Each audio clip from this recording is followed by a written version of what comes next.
नमस्कार. नुकतंच 22 फेब्रुवारीला पाकिस्तानने अफगाणिस्तानच्या अंतर्गत भागात केलेल्या अटॅकबाबत तुम्ही कदाचित ऐकलं असेल, पाहिलं असेल कदाचित. हा जो आहे हा अख्खाचा अख्खा पाकिस्तान, हा आहे अफगाणिस्तान.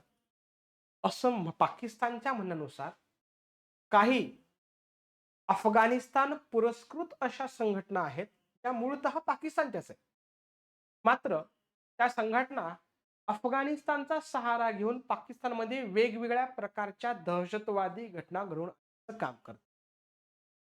तुम्हाला माहिती आहे की याबाबत एक बलुचिस्तान लिबरेशन आर्मी सारखी संघटना आहे. BLA ज्याला आपण म्हणतो. दुसरी संघटना आहे तिचं नाव आहे तहरीक-ए-तालिबान पाकिस्तान. बरं मूळतः या दोन्ही संघटना पाकिस्तानच्याच लोकांनी बनवलेल्या आहेत आणि त्या कामही करतात पाकिस्तानच्या सरकारविरोधात. हालांकी हा जो अख्खाचा अख्खा प्रांत आहे, ज्याला आपण बलुचिस्तान प्रांत असं म्हणतो. तिथं BLA ही संघटना अत्यंत प्रभावी आहे आणि पाठीमागं एक ट्रेन हायजॅक केली होती. किंबहुना त्या ट्रेनमध्ये जे पाकिस्तानी सैनिक होते त्यांना मारण्यात आलं होतं BLAच्या माध्यमातनं किंवा अदर काही अटॅक्स हे BLAच्या माध्यमातनं पाकिस्तान सरकारवर होत राहतात. त्याच्याविषयी न्यूजमध्ये तर बऱ्याच गोष्टी असतात. मात्र पाकिस्तानच्या म्हणण्यानुसार, की ह्या ज्या सर्व महत्त्वाच्या पाकिस्तान विरोधी संघटना आहेत, मग TTP आणि BLA यांना आश्रय कोण देतंय? तर अफगाणिस्तान देतंय. या संघटना पाकिस्तानमध्ये काही ना काही गडबडी करतात आणि या संघटनेचे कार्यकर्ते, पदाधिकारी जे असतील, ते कुठून काम करतात? तर ते ऑपरेट करतात पाकिस्तान, अफगाणिस्तान यांच्या जवळ असलेल्या सीमेवरनं. आणि नुकतंच काही 2-3 दिवसांपूर्वी पाकिस्तानने अफगाणिस्तानच्या अंतर्गत भागात ड्रोनच्या माध्यमातून तुम्हाला अटॅक केलेले पाहायला भेटतात आणि त्या अटॅकमध्ये 70 ते 80 पाकिस्तानी आतंकवादी मेले, असं कोण म्हणतंय? पाकिस्तान सरकार म्हणतंय. या उलट अफगाणिस्तानचं असं म्हणणं आहे, की पाकिस्ताननी केलेल्या ड्रोन अटॅकमध्ये 18 ते 20 सर्वसामान्य अफगाणी नागरिक यांची डेथ झाली. त्यामध्ये मग काही मुलं-मुली म्हणजे लहान मुलं-मुली पण आहेत, किंबहुना काही महिलांची सुद्धा संख्या आहे. आणि यामुळं मग आता एखाद्या देशाची सुरक्षा व्हर्सेस दुसऱ्या देशाची सार्वभौमता यामधला कन्फ्लिक्ट तुम्हाला वाढलेला पाहायला भेटतो. कधी-कधी नवल वाटतं, की सध्या ज्या विचारांचं सरकार त्याला आपण तालिबानी घटनेचं सरकार अफगाणिस्तानमध्ये आहे. असं म्हटलं जातं, की तालिबानी संघटनेचं सरकारच अफगाणिस्तानमध्ये सत्तेत आलं. कुणाच्या सपोर्टनं? तर पाकिस्तानच्या सपोर्टनं.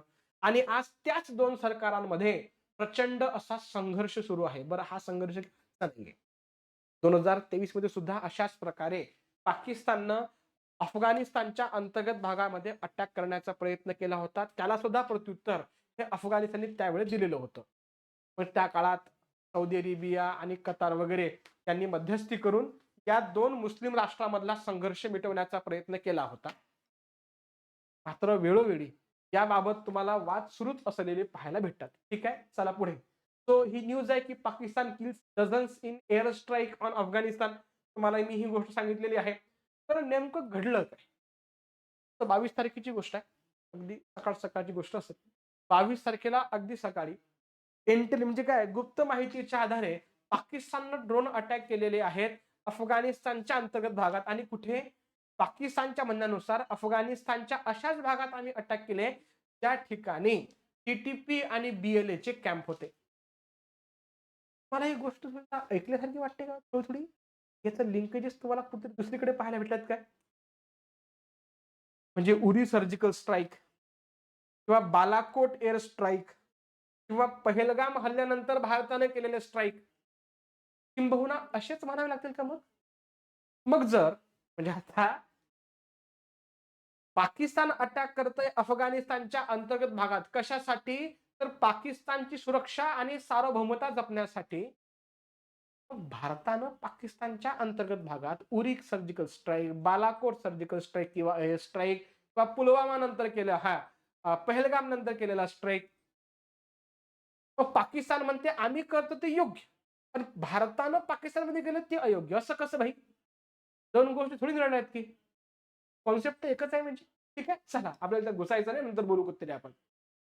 तर पाकिस्तानने केलं. मग तिकडून काही अफगाणिस्तानने सांगितलं की नाही, नाही यामध्ये आमच्या देशात कुठल्याही प्रकारे पाकिस्तानी दहशतवाद्यांचा बेस नाही आहेत. मात्र सर्वसामान्य लोकांना मारलं गेलं वगैरे, वगैरे. ती काय सांगते, तर 2021 मध्ये तालिबानी सरकार सत्तेमध्ये आलं. परत 2 देशांची बाउंड्री किती आहे? तर 2574 किलोमीटर आणि अफगाणिस्तान पाकिस्तानच्या बाउंड्रीला ड्युरॅन्ड लाईन म्हणतात, हेही तुम्हाला माहिती असेल. ऑक्टोबर 23 मध्ये अशाच प्रकारे क्लॅशेस झालेले होते. त्यानंतर सीज फायर झालं. ते सीज फायर करते वेळेस सौदी अरेबिया आणि कतार या 2 देशांच्या मध्यस्थीमध्ये सीज फायर घडवून आणण्यात आलं. त्याला दोहा अग्रीमेंट म्हणण्यात आलं आणि या दोहा अग्रीमेंटनुसार असं ठरलं, की अफगाणिस्ताननं पाकिस्तानवर आक्रमण करायचं नाही आणि पाकिस्ताननं अफगाणिस्तानवर कुठल्याही प्रकारचं आक्रमण करायचं नाही. ह्या गोष्टी ठरल्यात म्हणजे. पण मात्र रिसेंटली पाकिस्तानचं असं म्हणणं आहे, की अफगाणिस्तान याने दोहा करार किंवा दोहा अग्रीमेंट जो झाला होता, त्याचं उल्लंघन केलं म्हणून आम्ही अटॅक करतोय अफगाणिस्तान. तर ही इमेज तुम्हाला दिसेल, की बाबा टीटीपी आणि बीएलए तहरीक ए तालिबान पाकिस्तान आणि बलुचिस्तान लिबरेशन आर्मी यांच्यासाठी अफगाणिस्तान हे सेफ हेवन आहे. त्याउलट एनआरएफ आणि एडब्ल्यूएफ यांचा सपोर्ट हा पाकिस्तानला असतो आणि या दोनही संस्था ह्या तुम्हाला अफगाणिस्तानमध्ये काम करताना पाहायला भेटतात. की त्याच आहे विषय असं नाहीये.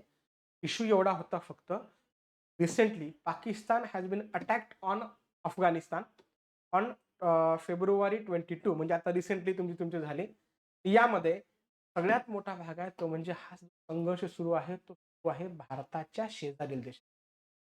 आणि हीच सगळ्यात मोठी अडचण.